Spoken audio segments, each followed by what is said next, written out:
दो माजी के बयानात आज एक सामने नज़र आए हैं जो मैं दिखाना चाहूँगा।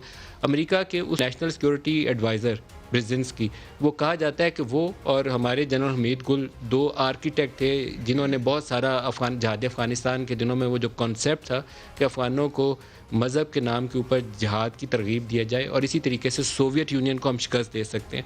हमारे तो सरहदों के ऊपर एक ख़तरा था, हमें अपना आप बचाना था, हमें कुछ ना कुछ करना था।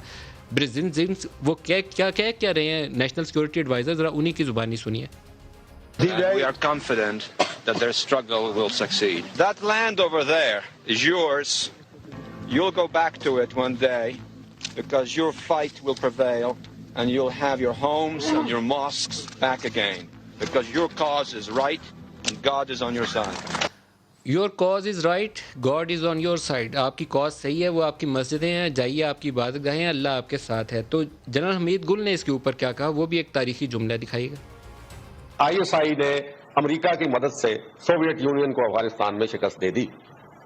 फिर एक और जुमला होगा, आईएसआई ने अमेरिका की मदद से अमेरिका को शिकस्त दे दी। और अफसोस का मुकाम यह है कि अमेरिकी सदर जो मौजूदा हैं, हालांकि ये इनकी टाइमलाइन ट्रंप के वक्त से आ चुकी थी, लेकिन मौजूदा जो सदर हैं उनके, वो 8 जुलाई का उनका बयान है, उसके अंदर भी कह रहे हैं कि 3 लाख फ़ौज है, थोड़े से तालिबान है, मसला ही कोई नहीं है। या वो वियतनाम वाली सूरत हाल नहीं पैदा होने वाली कि हम एम्बेसी की छत से अपने लोग उठा रहे होंगे, हम बड़े तगड़े हैं। दिखाइएगा क्या कह रहे हैं। Our own intelligence community has assessed that the Afghan government will likely collapse. That is not true.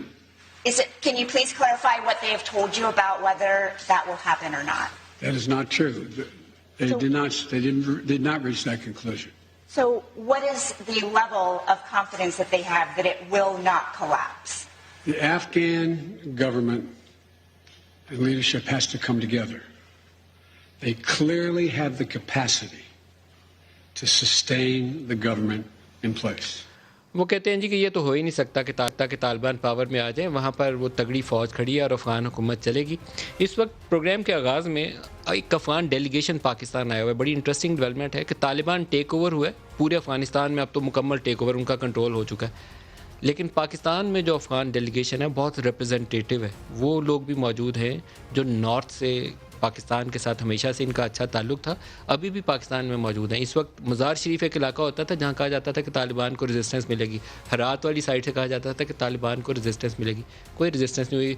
Dostum Afghanistan छोड़ के भाग चुका है, बाकी लोग एक ब्रॉडर पोलिटिकल सेटलमेंट की कोशिश कर रहे हैं और कहीं लड़ाई हुई नहीं है।